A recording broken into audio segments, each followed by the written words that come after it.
샬롬. 우리의 힘으로 할 수 있는 것은 분명한 한계가 있습니다. 지식이 뛰어난 사람, 건강이 뛰어난 사람, 환경이 좋은 사람, 그들의 세상적으로 하는 것은 정말 다른 출발점에서 시작하니까 다를 수 있습니다. 그런데 우리들이 간구하는 것, 우리 힘으로 할 수 없는 것이 하나님의 도움을 받는 것입니다. 거룩한 하나님 안에서 온전하고 은혜롭고 진실된 일들을 할 수 있습니다. 오늘 그 얘기를 사도행전 1장 1절부터 14절 말씀을 통해서 증거하기를 원합니다. 그래서 1절부터 14절에 세 가지 주제로 말씀을 증거합니다. 첫 번째는 성령 세례를 받으라. 그리고 하늘로 올라가신 예수님에 대한 증거. 그리고 항상 합심 기도하라는 이 세 가지 주제로 말씀을 증거합니다. 사도행전 1장 1절은 이렇게 시작합니다. 데오빌로여, 내가 먼저 쓴 글에는 무릇 예수께서 행하시며 가르치시기를 시작하신부터 이렇게 되겠습니다. 데오빌로한 뜻은 하나님을 사랑하는 사람 이렇게 되어 있습니다. 그래서 이것은 이분은 굉장히 역사적으로 있을 때 굉장히 고귀한 사람이에요. 그 당시에 사도 누가가 기록했을 때 귀족 중에 한 사람이었고 권력자 중에 한 사람이라고 생각합니다. 먼저 쓴 글이 어디냐면 이것이 여러분이 아는 누가복음입니다. 그래서 누가복음과 사도행전의 저자가 사도 누가입니다. 그래서 누가행전 이렇게 불리기도 합니다. 그래서 1장 1절 보면 우리 중에 이루어진 사실에 대해서 처음부터 목격자와 말씀의 일꾼된 자들, 그래서 예수님에 대해서 처음 예수님을 만나고 예수님께서 공생의 생활을 하시고 종려주일날 왕으로 오시고 십자가에 달려 죽으시고 그리고 부활하시고 그리고 하늘에 오르신 그 모든 것을 증거한 거죠. 마태와 마가와 요한이 각자 다른 관점에서 기록하면 누가는 과학자적인 의사였기 때문에 과학자적인 관점에서 한 사람 한 사람, 특히 이방인들에 대해서 말씀을 증거한 장점이 있습니다. 여기 보니까 데오빌로 각하에게 차례대로 써보낸 것이, 그래서 이 데오빌로는 이때까지만 해도 하나님을 알지 못했던 사람이었습니다. 신분이 높은 사람이었는데 이 누가복음에 쓸 때만 그랬다고 사도행전을 썼을 때만 해도 거기는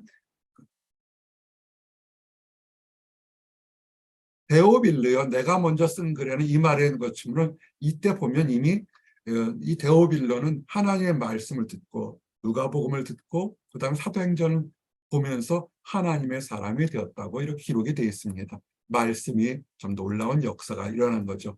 그러면 중요한 것은 이 사도행전의 기록은 승천한 날까지 기록과 그다음 플러스 알파 그 위의 기록들이 함께 있습니다.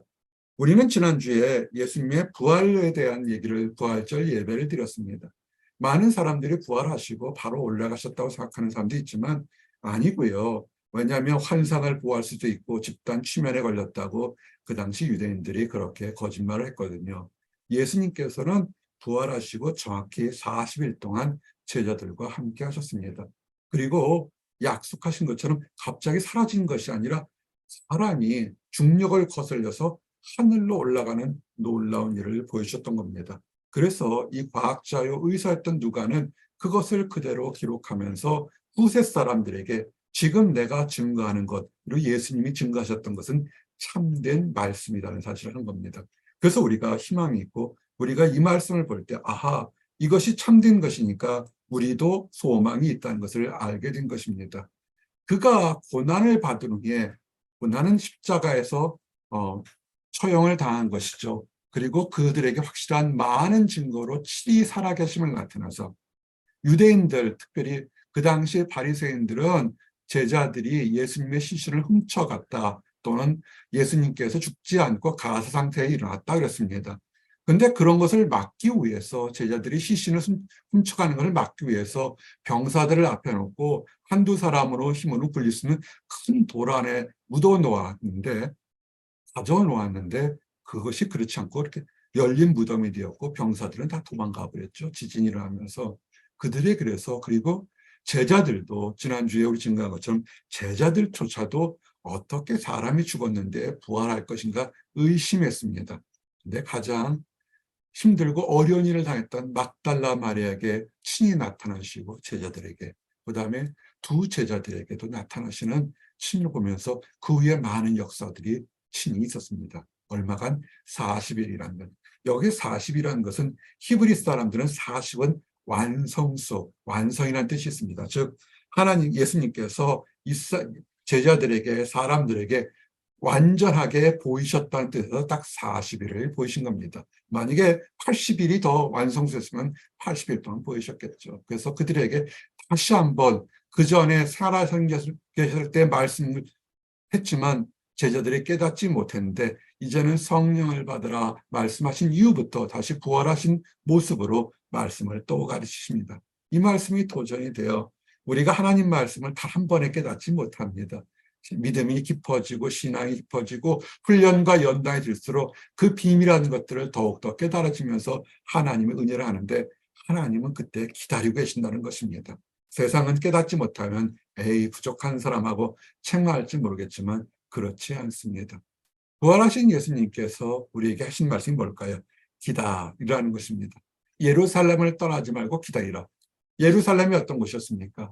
예수님께서 메시아요 수없이 많은 기적을 하고 병든 자를 고치고 죽은 자를 살려서 정말 로마 제국의 그 모든 억제를 다 깨치고 정말 왕국을 이룰 것처럼 생각했는데 예수님은 그 세상의 나라의 왕국이 아니기에 하늘나라의 왕국으로서 이 땅을 세우려고 하니까 많은 사람들이 두려워했고 바리새인들과 로마 관원이 죽였습니다. 그리고 믿는 사람들을 다 죽이려고 했던 그 핍박이 있었기 때문에 두려운 곳이 예루살렘입니다. 현대적으로 우리에게 어떻게 적용했을까요? 예루살렘에 머무라. 지금 여러분에게 여러분의 상황에 힘들고 어렵고 처참하고 비참한 곳에 있더라도 하나님을 버리지 말고 하나님의 임재하심을 기다리라는 것입니다. 기다리십시오. 하나님께서 아버지께서 약속하신 것, 물론 이때는 성령 하나님이었겠지만 우리에게 뭘까요? 우리의 간구하는 것, 소망하는 것, 아하, 지금 기다리는 것이 반드시 하나님께서 응답하실 거라는 그 약속이 올 때까지 여러분 하나님 안에서 예루살렘에서 하나님의 약속이 있는 곳에서 기다리십시오. 기다리시기 바랍니다. 그리고 얘기하죠.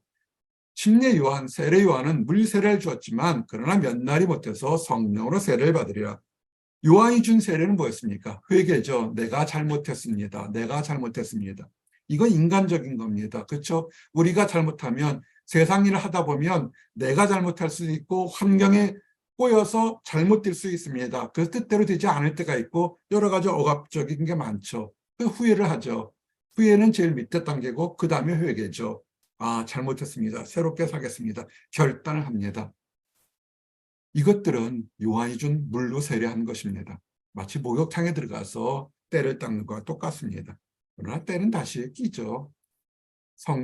하나님께서 뭐라 하냐면 하나님의 성령 세례를 받게 되면 사람이 달라질 것이다. 새롭게 될 것이라는 것입니다. 성령 세례를 받으셨습니까? 그러면 성령의 역사를 잊지 마시고 억압하지 마시고 내두십시오. 아직 성령 세례가 뭔지 모르시면 성령 세례 받으셔야 됩니다. 교회를 10년, 20년이 이건 상관이 없습니다. 하나님의 성령을 모르면 이것은 아직도 요한의 물세례반 회개밖에 난 것밖에 없습니다. 그러니까 맨날 사람들이 나는 죽일 놈이요. 나 같은 죄인은 어떡합니까? 맨날 교회 와서 울고 보는데 아니에요. 성령 세례를 받으면 죄 속에서 해방된 것을 위해서 할렐루야 기뻐할 수밖에 없습니다. 교회에 오는데 인상 쓰는 사람도 있어요. 사람 만나도 인상 쓰는 사람이 있습니다. 정말 궁금합니다. 성령 세례 받았는지. 안에서 기뻤는데 죄를 용서받는데 얼마나 기쁠까요? 한번 생각해 보십시오. 어떤 사람이 100억의 부채가 있는데 국가에서 탕감을 해서 너는 이제 빚이 없다 그러면 어떻겠습니까? 얼마나 길길이 뛰고 좋아하겠습니까? 우리는 엄청난 부채를 탕감받았는데 그 탕감받았는데도 알지 못하고 여전히 인상을 찌푸린다는 얘기는 뒤집어 얘기하면 부채, 죄 용서 받지 못할 수도 있다는 것을 아시고 돌아보십시오. 오늘 말씀을 다시 묵상하십시오. 그리고 사도행전 1장 6절에는 아주 중요한 말씀이 있습니다. 그들이 모였을 때 이스라엘이 회복하는 나라, 구약부터 신약까지 뭡니까? 회복이죠. 이 땅은 부조리하고 모순투성이고 악이 성행할 겁니다. 공의가 있지를 못하죠. 인간 자체가 악해요. 악한 인간들이 악한 질서를 만들었기 때문에 그 질서 자체 세상도 악합니다. 언제 공의가 강물처럼 흐른 나라가 올까요? 질문합니다. 정말 믿음이 좋은 사람들이 언제 하나님께서 이 땅에 오셔서 통치를 하십니까? 지금 이때입니까? 라고 질문할 수 있죠. 어려움을 겪은 사람, 이것을 질문하는 것을 알게 됩니다. 그럴 때 예수님께서 이르시되 때와 시기는 아버지께서 자기의 권한에 두셨으니, 즉 마지막 심판의 날은 그것은 하늘에 계신 천부 아버지만 아시고 너희가 알 바 아니다. 성경은 분명히 마지막 날, 재림의 날, 이것은 너희하고는 상관없이 하나님께서 정하는 거기 때문에 알 필요가 없다는 것입니다. 이단 사이비는 어떨까요? 1990년 10월 30일 날 세상에 망한다, 안 들어지니까 내가 자칭 재림 예수다, 또는 나는 재림 예수의 영을 받은 사람이다, 그래서 내가 모든 때와 시기를 안다. 이 수없는 많은 사이비들이 2000년 동안 있었어요. 성경은 정확해 너희가 알 바가 아니다, 너의 권한 밖에 있다. 그럼 무엇을 하느냐? 그것은 하나님께서 하실 것이고 너희는 그것이 궁금한 걸 말고 땅 끝까지 이르러 복음의 증인이 되라는 것입니다. 정통교회와 이단교회가 여기 있죠. 참신앙과 그릇된 신앙이 여기 있습니다. 막 기복적이고 말세적인 신앙 같으면 막 다 포기해요. 가정도 포기하고 그 자기 삶도 포기하고 예수님이 금방 오실 것이다. 누가 오신다고 그랬어요? 예수님께서 오신다는 것은 그거는 하나님만이 아셔야, 전부 하나님만 아시고 그 오시는 그날 마지막 순간까지 우리는 예루살렘과 온 유다 땅 끝까지 우리의 삶 속에서 복음을 증거하게 됩니다. 남 탓하지 마십시오. 저 교회는 이렇고 저 사람은 어떻고 저 환경은 어떻고 탓할 필요가 하나도 없어요. 이단들은 뭡니까? 저 교회는 정통이 아니고 저거는 그릇된 복음이라 순 얘기하잖아요. 그러지 말고 사랑의 실천을 하십시오. 예수님이 하셨던 것처럼 증인이 되셔야 되는 겁니다. 증인은 대접받는 것이 아니에요. 많은 사역자들이나 많은 일부 종교인들이 왕처럼 CEO처럼 대접받는데 여기 증인이란다는 머티어, 순교자란 뜻입니다. 원래 뜻은 너는 순교자가 되라는 것입니다. 순교자가 잘 사는 거 봤습니까? 잘 못 살죠. 가난해져야 돼요. 순교자는 대접받는 게 아니에요. 죽는 거잖아요. 여기 증인이더라. 우리 수없이 많은 데서 땅끝까지로 내 증인이들 할 때 증인은 말을 생각하는데 원뜻은 그 단어가 아니에요. 순교자가 되라는 것입니다. 그러면서 말씀하셨죠. 마지막 재림 때는, 마지막 심판날은 너희들이 알 바가 아니, 관심 갖지 마십시오. 관심 끄시고 여러분이 살고 있는 생명 하루하루 여러분 가정에, 남편에게, 아내에게, 자녀에게, 이웃에게, 부모에게 복음 전하십시오. 그거 하라는 거예요. 그것이 예수님의 명령이에요. 그리고 예수님께 복음 전할 때 칭찬과 인정과 대접과 물질과 명예와 권력을 갖는다. 막 있다. 내 말 안 들으면 뭐 국회의원도 안 시키겠다. 그런 사이비가 어디 있어요? 아니에요. 사도들을 보십시오. 수많은 속죄자들 보십시오. 수많은 허다한 사람들, 대접받은 사람 하나도 없어요. 우리 주님까지도 대접을 못 받았잖아요. 십자가에 달렸잖아요. 순교자가 됐잖아요. 예수님은 증인이 되셨는데 증인은 순교자로 죽으셨잖아요. 그러고 약속하신 게 뭐냐면 그냥 이렇게 죽으면 관념이 됐겠지만 내가 하늘에 오르겠다. 사람이 하늘로 올라가는 걸 보신 적 있습니까? 지금이야 뭐 비행기 타고 올라간다, 헬리콥터 타고 올라간다 생각할 수 있겠지만 이때 지구 중력을, 자연 법칙을 거스린 것처럼 하늘로 올라갑니다. 제자들이 봤어요. 수백 명의 제자들이 함께 봤습니다. 그럴 때 구름이 높으니까 구름이 가리워지죠.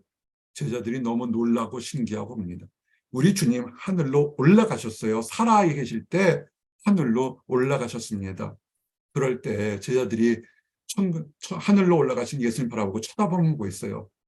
쳐다보지 마십시오. 그럴 때 흰옷 입은 두 사람, 천사들이죠. 흰옷 입은 두 사람이 그들 곁에 섰습니다. 그래서 얘기를 하죠. 여기 왜 두 사람이라고 했을까요? 히브리 백성들의 그 관습은 뭐냐면 두세 사람이 어떤 것을 참되다 그러면 그것은 법적인 가치가 있습니다. 고려해 볼 만한 가치가 있는 거예요. 즉, 한 사람이 봤다 그러면 의심할 수 있는데 두 사람이 보면 그것은 참된 것이다라고 그 당시에 관습인 것입니다. 즉, 이 말씀 하늘로 올라갔던 것은 이건 수많은 사람들이 겪은 참된 예리라는 얘기를 하고 싶어서 두 사람의 천사가 나타난 것입니다. 그러면서 얘기하죠. 왜 하늘을 쳐다보느냐? 너희 가운데서 하늘로 올라가신 예수는 다시 오실 것이다. 이것을 우리는 재림이라고 그러죠. 다시 오다는 것. 그러나 이 다시 이 땅에 오시는 시기와 때는 우리는 알지 못합니다. 알 필요가 없습니다. 그것은 하늘에 계신 아버지의 권한이지만 반드시 약속은 뭐냐면 반드시 오실 것이다. 그리고 대충 이럴 때쯤 오실 거라는 얘기는 있어요. 그 이럴 때쯤을 지나치게 강조하는 이단 사이비가 너무 많아서 문제죠. 그러나 반드시 이 땅에 오십니다. 그때를 우리는 준비하셔야 돼요. 이 땅의 삶이 길어야 120년이다. 그러나 예수님은 반드시 오십니다. 그럼 어떻게 할까요? 이단 사이비처럼 막 말세가 됐다고 다 팽개치고 그냥 할까요? 아니면 엉망으로 살까요? 성경은 뭐라냐면 기도에 힘쓰라는 것입니다. 이제 여러분들과 함께 좀 기도에 힘쓰기를 원합니다. 지금 예배 처소를 찾으려고 노력하는 것들, 지난 2주 동안은 우리 성도들이 굉장히 많은 물질에 헌신을 했어요. 그리고 이번 주도 우리 그린룸에서 예배를 드리도 물질이 필요합니다. 근데 좀 더 구체적으로 물질이 많이 소용하면서도 예배 처소를 찾는 것은 기도를 좀 하고 싶어서 그렇습니다. 옛날 목양교회 때처럼 함께 새벽기도, 금요기도, 철야기도 하면서 하나님의 놀라운 역사가 일어나기를 원합니다. 그들이 예루살렘으로 돌아오라, 성령 올 때까지 예루살렘을 떠나지 말라 그랬잖아요. 제자들이 첫 번째 순종은 뭡니까? 예루살렘으로 돌아오는 것입니다. 영적인 지도자요, 하나님의 소망을 두었던 예수님이 이제 눈앞에 사라졌어요. 완전히 사라졌어요. 부활하신 예수님도 사라졌습니다. 그러면 뿔뿔이 흩어지고 소망이 없어질 거라 생각했는데 그들이 다시 오겠다는 약속의 말씀을 믿고 두려웠던 곳을 두려워하지 않고 예루살렘으로 돌아왔습니다. 가족에서 복음을 전할 때 실패하는 사람들이 있습니다. 직장에서 또는 이웃에게 복음 전할 때 실패하는 사람들이 있습니다. 이유는 뭐냐면 두려움 때문에 그렇습니다. 말씀의 능력을 믿지 못하고 사람과 환경을 두려워하기 때문에 그렇습니다. 이스라엘 백성들이, 이 제자들이 특별히 다시 예루살렘에 돌아왔다는 것은 뭐냐면 이제는 두려움에서 벗어나는 것입니다. 그래서 감람산에서 예루살렘에 돌아왔는데 안식에 가까운 길이다. 이렇게 보이지 마시고 소망이 생기니까 두려움이 없구나. 지금 왜 두렵습니까? 소망이 없어서 그래요. 내 직장이 없으면, 내가 결혼을 못하면, 집을 얻지 못하면, 내가 아프면 소망이 없어서 그래요. 아파도 천국에 갈 수 있고 집이 없어서 천국에 갈 수 있고 결혼하지 못해도 천국에 갈 수 있는 것이고 이 땅에 많은 걸 가져도 지옥에 가면 그게 무슨 소용이 있겠습니까? 소망이 없어서 그래요. 소망을 돌아보시기 바랍니다. 그래서 그들의 다락방에 거했습니다. 사람들은 마가의 다락방이라고 하죠. 120명 정도가 들어갈 정도니까 굉장히 큰 다락방이고 넓은데 그래서 이 얘기를 늘 하죠. 우리 성도들에게. 우리 성도들이 형통해서 이렇게 큰 다락방, 큰 예배 처소, 큰 교제 공간을 갖기를 원합니다.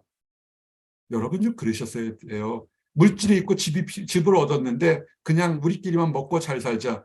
그럼 누가 들어올까요? 마귀가 시험해요. 그 집에 들어갈 때, 새 집에 들어가면 어떻게 알았습니까? 찬양과 기도가 가득 차와야죠. 그 안에 어떤 사람이 사는지 어떻게 압니까? 사단 마귀 시험합니다. 예전에 버클리 음대, 내가 일주일에 한두 번은 계속 보스턴에 가요. 여러 가지 이유가 있어서. 이쪽에 보일스턴 스트리트를 가다 보면 버클리 음대 2층, 2층, 3층이 바로 보여요. 거기서 예전에 버클리 학생들 데리고 강의실에서 성경 공부를 했습니다. 한 강의실에 그때는 참 내 강의실처럼 들어가서 성경 공부했어요. 한 강의실에 딱 들어가는데 기분이 무지하게 안 좋은 거예요. 그래가지고 영적으로 여기 문제가 있는 것 같다. 아이들도 보니까 애들이 길을 못 펴요. 나는 알겠는데 뭔가 영적으로 문제가 있는 것 같다. 이 방에 문제가 있는데 아이들은 길을 피지를 못해요. 믿음이 없으니까. 그래서 방으로 옮겼어요. 방으로 옮겨서 예배드리니까 잘 돼요. 그 나중에 물어봤어요. 조심하게. 이 방에 내가 오기 전에 무슨 일이 있었냐. 그랬더니 남녀 호랑교 이방 교계가 와서 장구 치면서 2시간 동안 거기서 예배를 드린 거예요. 같은 방에서. 와, 그래서 아이들이 연약하니까 믿음의 성령의 역사가 없으니까 그거를 감당을 못하는 거에서 아하, 처소가 얼마나 중요하면 기도하는 처소가 얼마나 중요한지.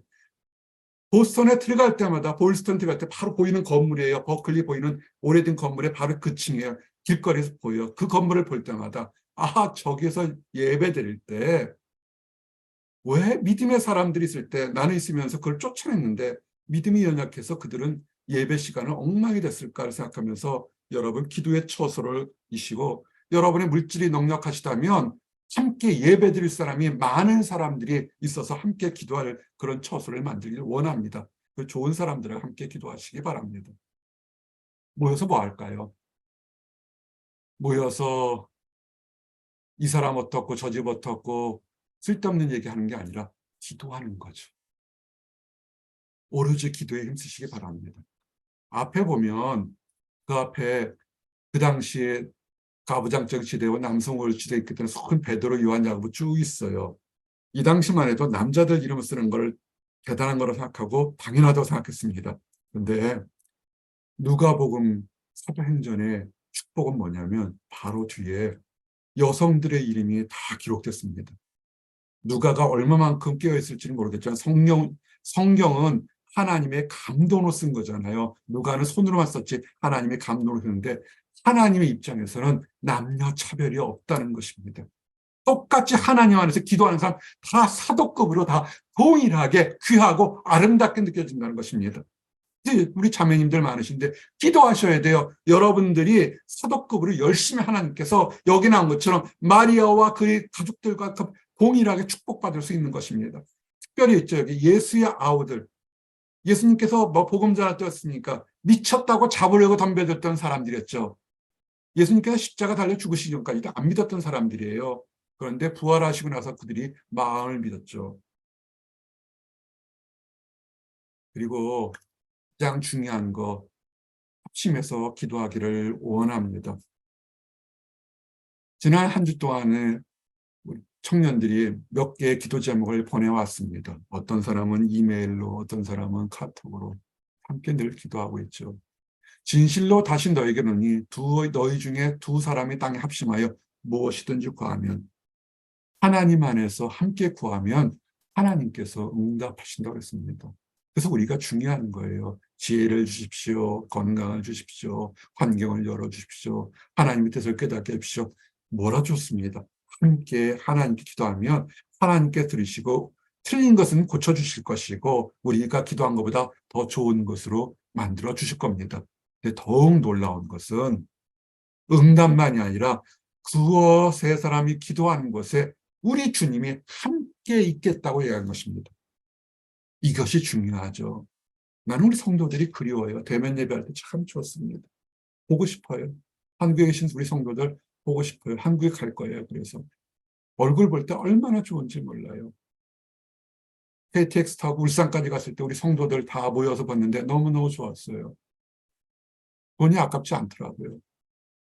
근데 우리 주님도 그럴 거예요. 두어 세 사람이 그것이 멋진 예배당이든 골방이든 우리가 드는 온라인 예배 처소든 어느 곳에든지 함께 있다는 것이죠. 예전에는 이렇게 온라인으로 예배 드린 이것이 깨닫지 못할 때는 영으로 시공을 초월해서 기도한다는 사실이 이해가 되지 않았는데 지금 되잖아요. 시공을 초월해서 우리 함께 드리고 있잖아요. 시공을 초월할 때 우리 예수님 지금 우리와 함께 계심을 믿으시기 바랍니다. 이제 말씀을 정리합니다. 사도행전 말씀을 앞으로 계속 증거할 겁니다. 오늘 얘기는 우리 힘으로 하면 안 됩니다. 성령 하나님의 힘으로 해야 됩니다. 성령을 받으시기 바랍니다. 성령을 간구하시고 사모하시고 성령을 받기 위해서는 우리는 합심 기도하셔야 합니다. 성령 세례를 이미 받으셨습니까? 그러면 세상 것에 성령의 능력을 막지 마시고 하나님의 능력을 허락하셔서 축복 가운데 나가시기를 원합니다. 기도하시겠습니다. 하나님 감사합니다. 주님께서 놀라운 축복을 허락하여 주셔서 우리가 하나님의 자녀가 될 수 있도록 인도하시고 아버지 허다한 증인들을 통해서 우리 주님께서 부활하시고 하늘에 올라가신 것을 생생히 보게 하심이나에 감사합니다. 또한 우리에게 성령 하나님을 주셔서 지금도 깨달아지고 능력을 가지며 우리가 기도할 때 함께 계심을 깨닫게 하심이나에 감사합니다. 이 놀라운 능력으로 살아가도록 허락하여 주시옵소서. 아직 하나님을 알지 못하는 사람들을, 하나님의 존재를 의심하고 틀린 생각하는 사람들에게도 아버지 그들까지도 불쌍히 여기신 줄 아오니 하나님의 놀라운 능력이 성령 하나님께서 그들의 마음과 발걸음을 옮기셔서 축복의 대열로 돌아가도록 허락하여 주시옵소서. 먼저 하나님을 발견하고 하나님의 능력을 체험한 우리가 하나님 안에서 함께 사랑의 손을 내밀어 함께 축복의 대열에 가도록 허락하여 주시옵소서. 늘 감사드립니다. 예수 그리스도 이름 받들어 기도드렸습니다. 아멘.